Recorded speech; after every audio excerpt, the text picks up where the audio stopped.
Saya heran, Badan Kesehatan Dunia sudah menetapkan COVID-19 ini pandemi global. Penyebarannya sangat cepat, dari manusia ke manusia. Karena itu berkumpul bahaya, jadi sebab penularan. Pemerintah juga sudah mengeluarkan seruan, himbauan, bahkan larangan berkumpul untuk keselamatan kita semua.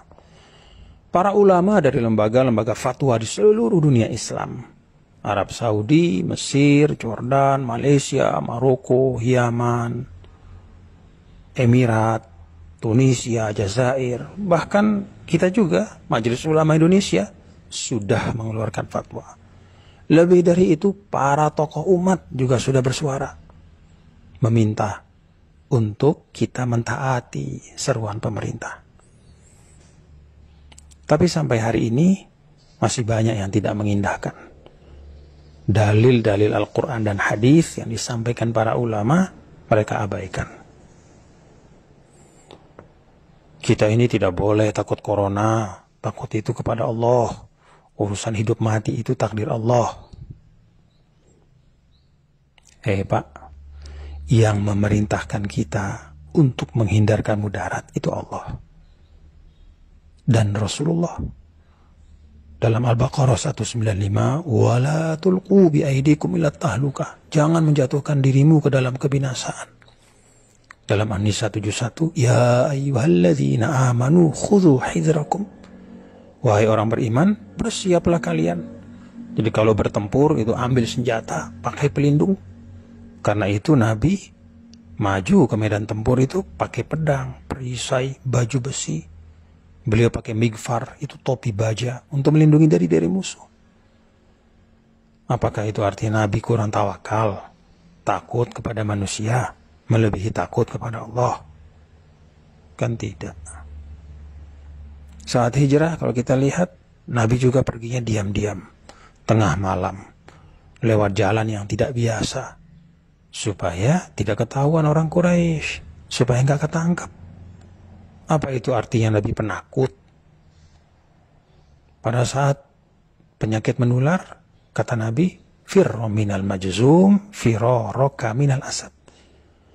Hindari orang yang kena penyakit menular seperti engkau menghindari seekor singa. Jadi menghindarkan diri dari kebinasaan, dari penyakit, berikhtiar menghindar dari wabah, itu adalah perintah agama. Ada lagi yang bilang, tapi kan kita wajib makmurkan masjid. Sholat berjamaah di masjid. Pak, dulu ya, saat hujan deras saja, Rasulullah SAW minta panggilan sholat diubah. Shollu fi buyutikum. Sholatlah di rumah kalian. Nggak usah dulu berjamaah di masjid. Itu karena hujan, khawatir memberatkan. Ada lumpur.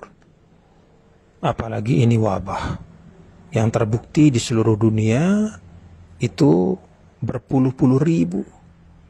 Sebentar lagi ratusan ribu yang sudah meninggal. Ini tidak hanya urusan lumpur, ini bisa membahayakan nyawa. Ada lagi yang masih ngeyel, tapi sholat Jumat kan gak apa-apa, sekali seminggu, itu kan syiar. Pak, sholat Jumat itu juga boleh ditinggalkan karena uzur syar'i. Dulu saat musafir, Nabi tidak Jumatan. Padahal banyak sahabat sama Nabi, berpuluh-puluh, beratus-ratus. Beliau sholat zuhur, mengganti Jumat. Saat sakit, para ulama juga sepakat, Jumat itu bisa diganti dengan sholat zuhur. Nah sekarang ini fatwa sudah banyak, jelas, tegas. Untuk kemaslahatan umum, memutus rantai penyebaran wabah, menyelamatkan jiwa manusia. Apalagi penyakit ini kan ada yang disebut asimptomatik, nggak kelihatan gejalanya, padahal dia sudah bawa virus. Karena itu, mari kita ikuti fatwa para ulama kita, ikuti seruan pemerintah, dengar pendapat dari para ilmuwan. Saya malah bayangkan ya, ini orang-orang yang berkeras tetap Jumatan. Kalau mereka hidup sama Rasul dulu, mungkin Rasul SAW sendiri mereka lawan. Pada waktu musafir misalnya, ikut musafir sama Nabi, Nabi tidak sholat Jumat, mungkin mereka demo, protes sama Nabi. Kalau mereka dulu hijrah sama Nabi, mungkin mereka protes, kok Rasul pergi tengah malam, kok takut sama manusia. Pada saat diminta untuk sholat berjamaah di rumah, mungkin mereka demo juga sama Nabi. Ya Rasulullah, nih kok disuruh sholat di rumah? Kan rumah Allah itu masjid. La haula wa la quwata illa billah. Nah, inilah beragama yang disebut dengan at-tadayyun bil hawa wa laysa bil ilmi. Beragamanya itu dengan hawa nafsu, egoisme, bukan dengan ilmu. Perasaannya, anggapannya, itu yang dijadikan pedoman. Bukan tuntunan Allah dan Rasulnya.